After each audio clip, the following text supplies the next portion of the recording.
As last Sunday's Screen Actors Guild Awards approached, the show's organizers announced that the ceremony would be different this time around, for obvious reasons. In a year in which stereotypes have been shattered and precedents have been broken, the awards show's executive producer pledged to capture the cultural mood by casting aside one of our own traditions. With allegations of Hollywood sexual abuse piling up, the SAG Awards, the highest-profile industry summit explicitly tied to a union, decided to introduce the show's first-ever host, Kristen Bell. Is it possible for Hollywood to truly reckon with its issues while it's so busy celebrating itself? It's remarkable how slickly the entertainment industry and its annual showcase, the Winter Awards show circuit, has adapted to the accusations against it. Harvey Weinstein may have been cast out of Hollywood, exiled, for now, to a spa in Scottsdale, Arizona, but his complicity machine stretched its tentacles into agencies, law firms, fashion deals, and of course, awards shows. New allegations of exploitations and inequities are revealed every week. The details suggest systemic rot. In response, Hollywood has nimbly absorbed its critiques and converted them into inspirational messaging and digestible branding exercises, just in time for the unfurling of the red carpets. Whatever talks may, or may not, be happening inside agencies or on film sets, the message that comes across is this: the industry has skirted a conversation about its culture of harassment in favor of one about what an amazing job it is doing combating that harassment. It's engaged in just enough introspection to recalibrate and move on. To pull it off, it's leaning hardest on the very women it has exploited. The women behind the Time's Up campaign, some of whom are assault survivors themselves, are undoubtedly sincere in their efforts, and their fundraising for a legal defense fund for working women is commendable.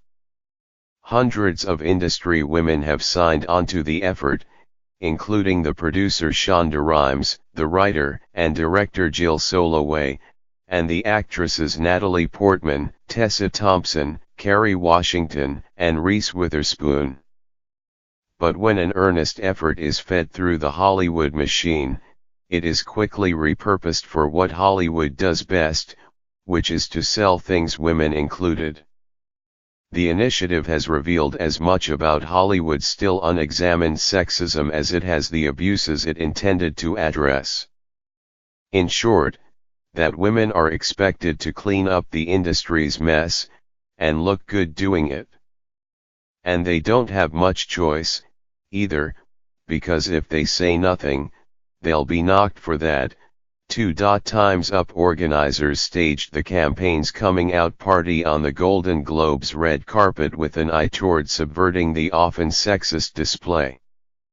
This is a moment of solidarity, not a fashion moment, Eva Longoria told the New York Times in unpacking the plan to make a unifying visual statement in all-black attire.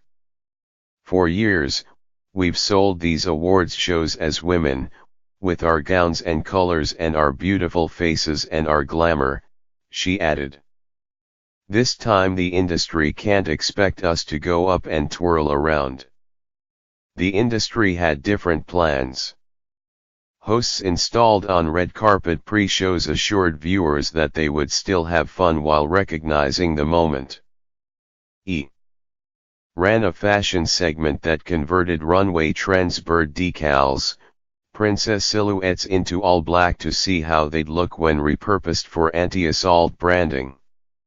As it turned out, the look mapped easily onto the celebrity body, often with skin-tight dresses, and happily fed actresses into its gambit, the network's photographic gimmick presented by VW, to capture them in vaguely pornographic slow motion. By the time the SAG Awards rolled round, hosts had come upon a blandly marketable term for this activism-themed display: Girl power. The fashion industry has been eager to integrate its brands into the not fashion moment, too. On Instagram before the Golden Globes, Laura Dern, one of the evening's nominees, lifted a bedazzled wrist to the camera, with the caption, "Thanks at Bulgari official for this amazing watch. Reminds me that time's up." The post satisfied several imperatives at once. It promoted her appearance at the show, endorsed a luxury brand and protested rape. Viewers at home could show their support by buying their own Time's Up products, offered at various price points from a $12 tote bag to a $380 designer sweater. In this commodified atmosphere, it was difficult to process the appearance of real activists on the red carpet. The hashtag #MeToo founder Tarana Burke came as Michelle Williams's date, while Meryl Streep brought along Ai-jen Poo, executive director of the National Domestic Workers Alliance.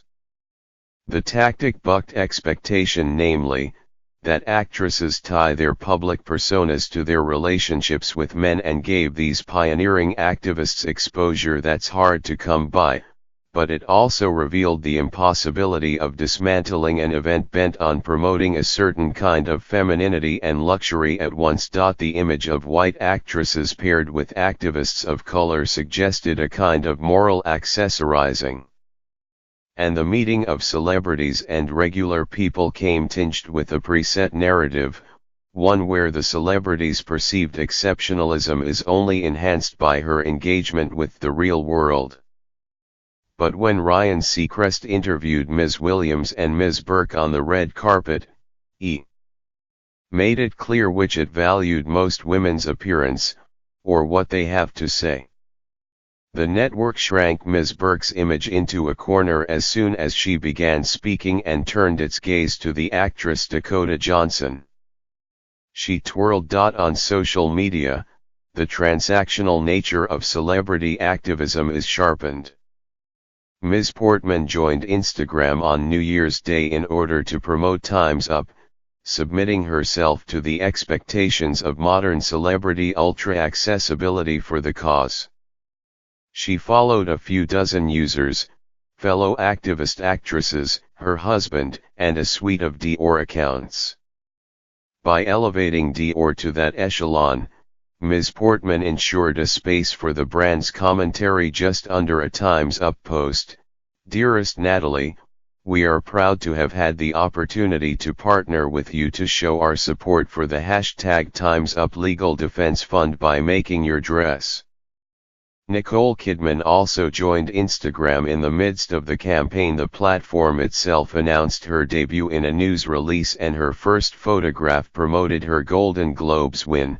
Hashtag Time's Up and Instagram itself, all at the same time. Watching this sparkling protest unfold, it's easy to forget what exactly is being protested. The ugliness of rape and abuse is polished into optimistic hashtags and spun into glamorous dresses. In glad-handing Hollywood, criticizing the industry is verboten, but using one's platform to advocate for other people is so expected it's a cliché. Mr. Weinstein himself was a master of linking his films to social causes, cynically pitching the award show ballot as a kind of morality test.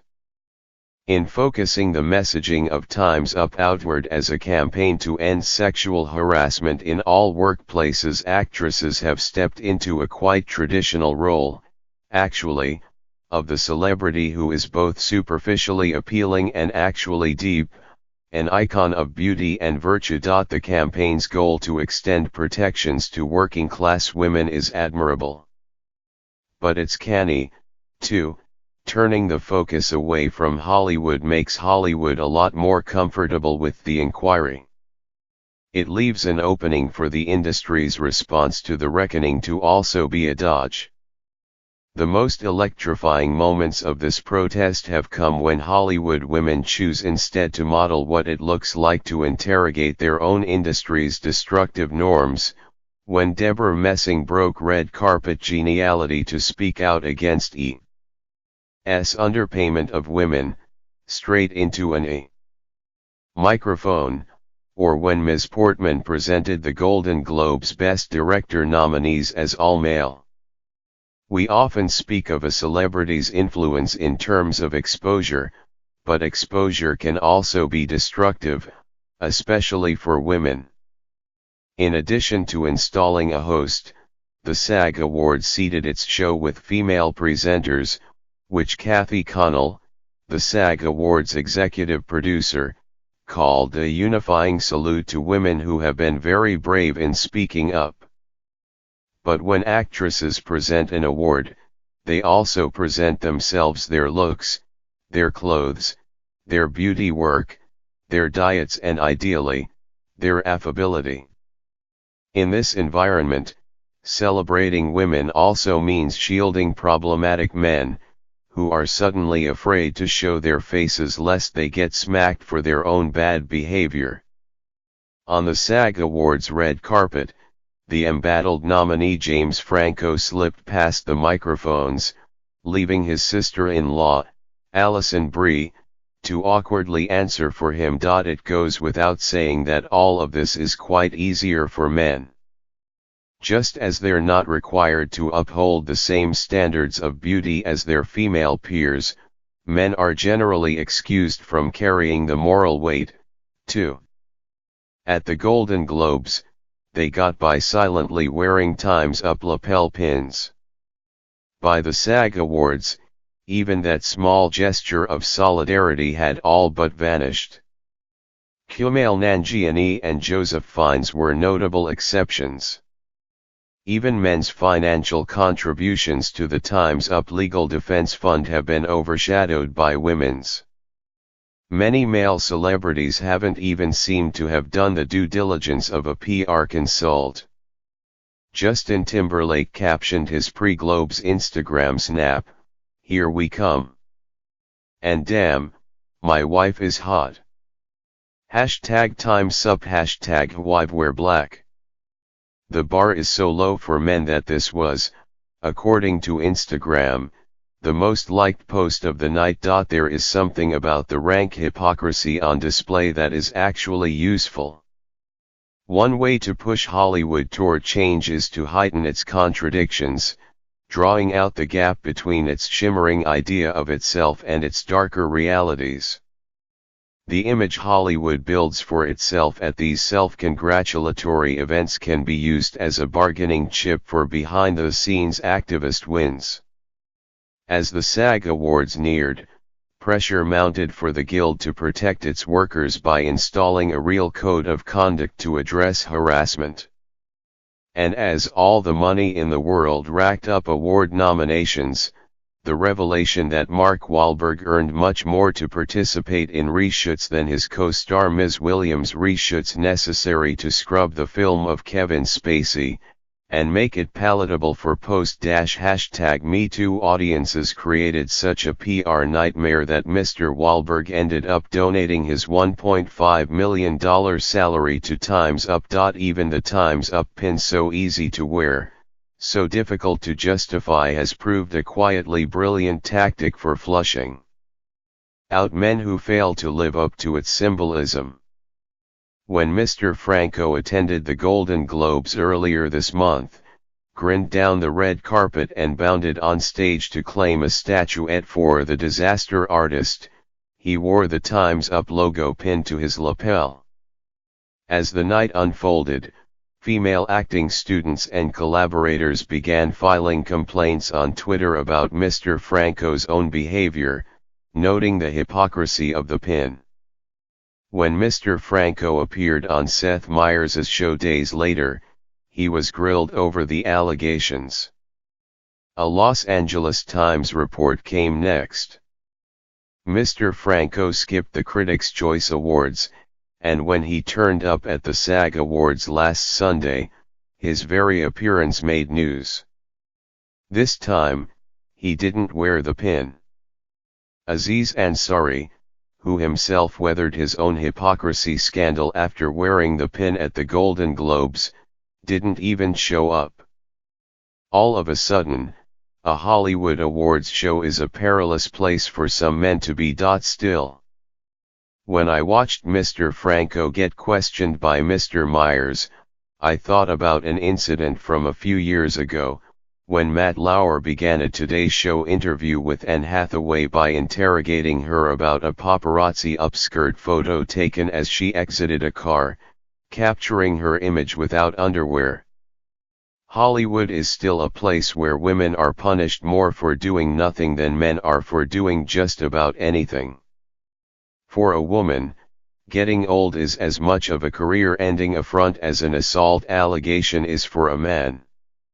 When Mr. Myers opened his Golden Globes monologue by greeting the ladies and remaining gentlemen, I thought of all the women who don't remain in Hollywood, either pushed out through abuse or just discarded. One of those women until recently was Rose McGowan. Ms. McGowan, who made her name starring in 1990s indie films and later the TV show Charmed, spoke out this fall about being assaulted by Mr. Weinstein in 1997, during what she was led to believe was a business meeting in his hotel suite.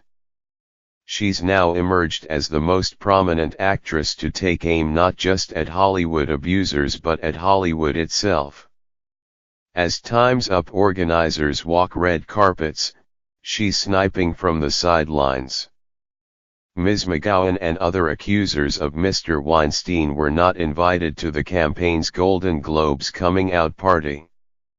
On Twitter, she's called out fancy people wearing black to honor our rapes. Of Ms. Streep, she wrote, "Your silence is the problem.